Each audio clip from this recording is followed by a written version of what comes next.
Well, I feel like for me, probably the most important adult is my mom. Um, Beautiful. so my mom passed away when I was 21, Okay. and so I was 13 when she was diagnosed with breast cancer. So she was sick most of that time. But before, I was like, I guess the pivotal time of when maybe your vision of your parents get shaped. She was really a superwoman. Yeah, of course. And let's see, she, in the 70s, she went to college. She was the first person in her family to go to college, and she decided to be a microbiologist. So she was in a man's field, and was she was really cool. My dad was younger than her, and they talk about she had like a purple muscle car, and she was older and had money, and she had money because she had a job, right? and that she was just really cool. And then when my dad was the captain of the submarine, then she was the captain's wife, and it was her job to take care of all of the women and kids, and to make sure that every woman that waved goodbye to the men was still there on the port when the men came back. And so I just remember, like, she could take care of anything. Bless her heart. And so just really capable and strong. And how did that come Just together? what and a value that came from her. Yeah, so I think really valuing education, and just that idea of you can take care of anything. There's not anything that you couldn't do. That's good. Yeah. Oh, we were taught that. I heard her talk about her mother, and that is so special to me, because having a good mother means so very, very much. Because that's where it kind of all began. We have dads too, but they just kind of work and take care of, supply the need, but my mom is there with us most all the time. So I heard you say about you, a beautiful mother who taught you good things. So that's very, very good. Who's an important adult in your life, and a value that you have that came from him or her? Well, I would have to say my mother, because my mother had already gone through some difficult times in her life, because according to my age, you know, that way, way back in the my mother was born in the 1800s. In the early 1900s, things weren't so good for the African American people. So she encountered some things that weren't very good for her. And so she was born in a little town in Georgia, and she and her brother moved here. I think she said they was in a truck or wagon, maybe covered with hay, to come here.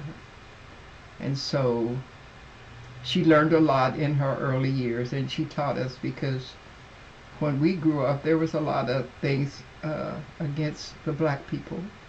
And so we experienced some of that. And I remember something special that sticks out in my mind.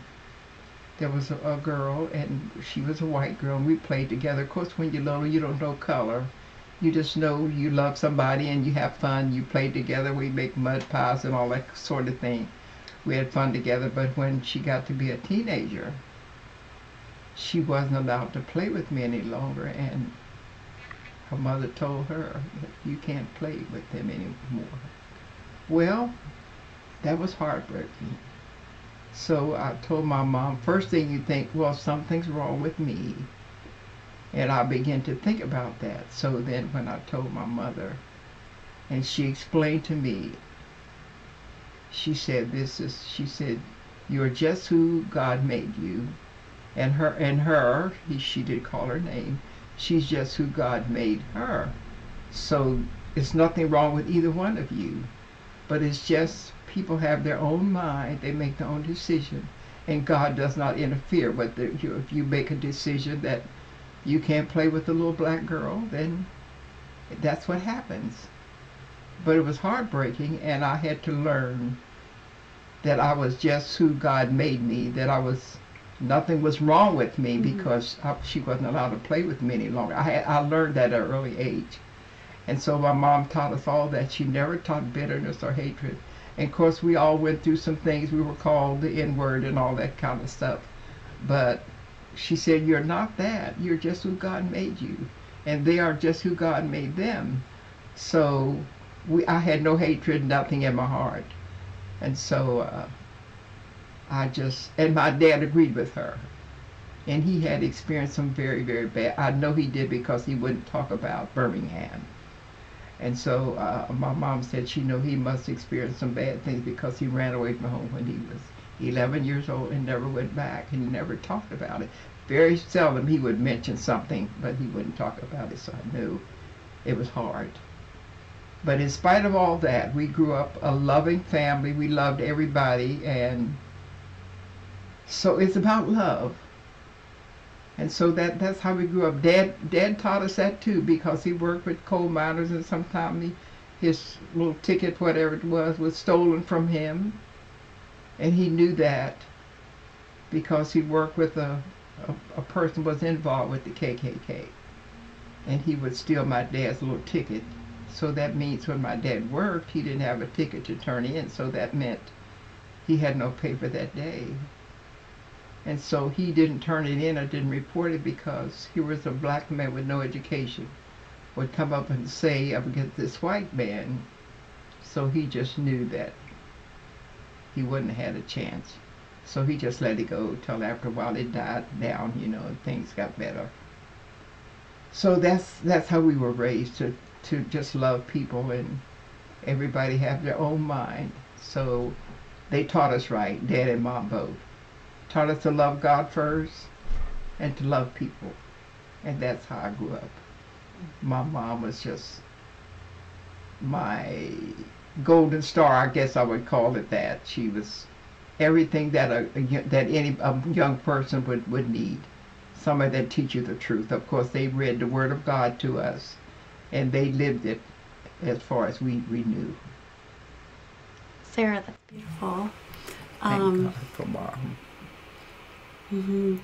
I heard you share how both of your parents and you experienced racial hatred. Yes. Yeah, hatred. And in response, she showed you the truth that God made you. That's right. Made the others too. And made, made them too. That's right. And that shaped you as a human so that you could love anyone. That's right. Your whole entire life. That's right. And I can still tell that you do. I do. Eve can. Yeah. And that it's so authentic. And so you experienced authentic love of God and others, and then have been able to live with that peace your whole life instead of having bitterness. That's right. That's right.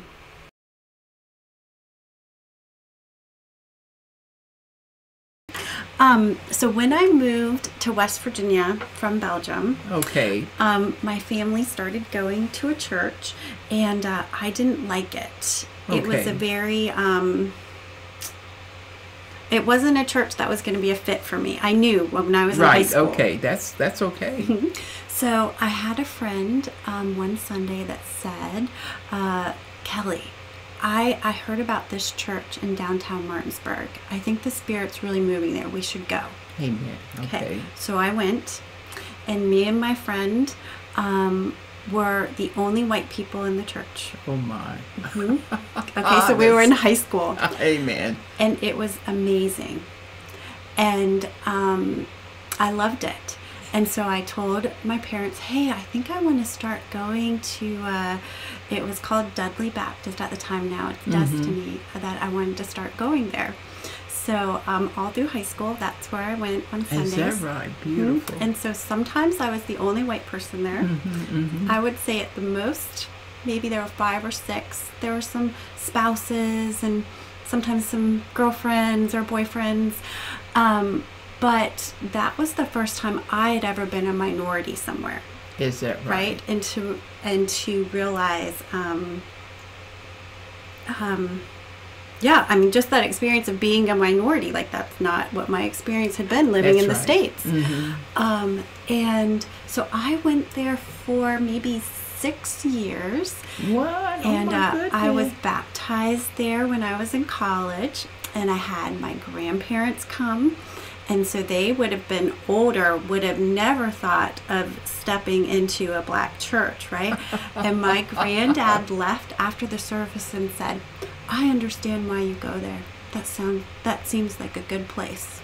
Is right? that right? That surprised you, didn't it? Yes. So that was my granddad. So he would have been right in his late 80s at that time. Oh my. And my mom was always struck by one.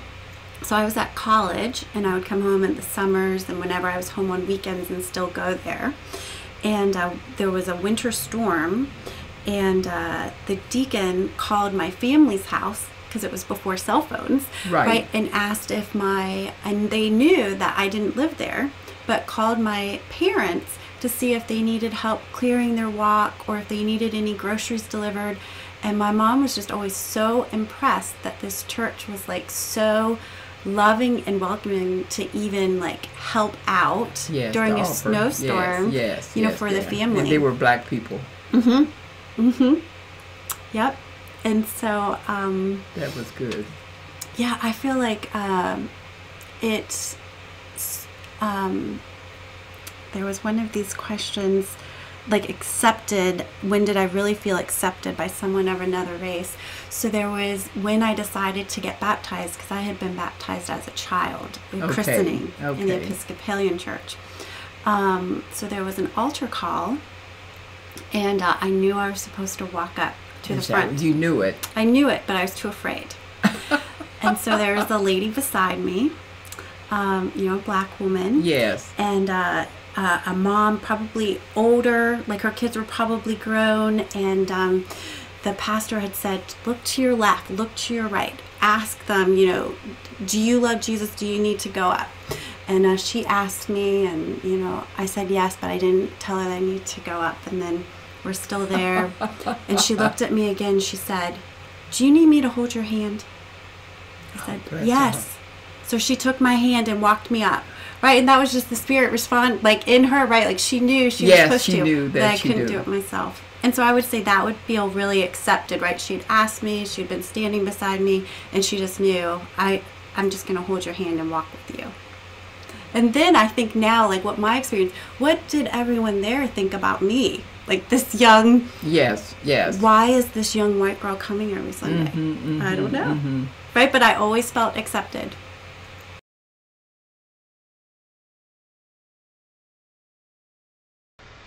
When a lot of white people see a black person, they just kind of sum them up.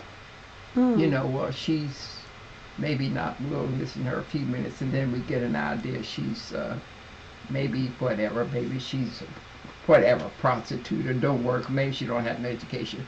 But when people look at you sometimes, they're trying to size up to see what, you know, where you're coming from. So I always count it a privilege to be able to go where all white people are. I like that because I want them to get to know me as a black person. And sure, there's some bad black people, there's some bad white people, but don't put us all in the same category. You know, so I just count it a privilege when I get a chance to meet with white people. I think it's just wonderful, and because I'm loving all of you guys, and so. And I know as we get to talk, you get to love me too. I know you. So that's how it starts. You know, then you kind of, all these ideas and things that you had about white people, well, they're not all like, some of them actually love me, and some of them love me more than black people. Would you believe that? Oh yeah.